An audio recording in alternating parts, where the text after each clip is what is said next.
त नाम भन्न असम्भव छु। 2-3वटा गवाई ठुल्ठुला छन्। एउटा गवाई जटिल किसिमको गवाई, यो भर्खरको नयाँ गवाई आज यस ठाउँमा हरेकको कानसम्म परमेश्वरले पुर्याउने चाहत गर्नुभयो।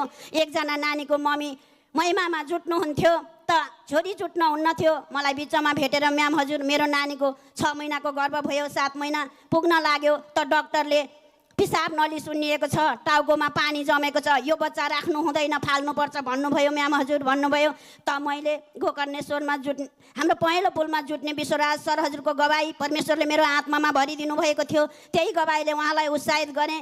त तपाईँको बच्चा फाल्नु पर्दैन, परमेश्वरमा यज्ञको हुनुहोस्, छोरीलाई ल्याउनुहोस्, गरम चङ्गाई गराउनुहोस् भने जतिखेर उहाँ म्यामलाई देख्थेँ त्यतिखेर विश्वराज सर हजुरको गवाई म पस्किन चाहन्थेँ। परमेश्वरले उहाँलाई उत्साहित गराउनको लागि त परमेश्वरले कार्य गर्दै जानुभयो। अबको रिपोर्ट हेर्दै जानुहोस् भने त परमेश्वरको योजना अनुसार त्यो सुनिएको पिसाब नली पनि बस्ने योग्यको भिडियो एक्सरेमा गर्नुभयो। टाउकाको पानी पनि नभएको योग्यको परमेश्वरले गर्नुभयो। आज बच्चा जन्मेको 1.5 महिना पुरा भयो र भन्नुहुन्छ मामा हजुरबा भन्नुहुन्छ, हजुरले गर्दा मेरो नाति भयो, नाति अहिले डिम्पलमा दुध समातेर खान्छ भन्नुभयो।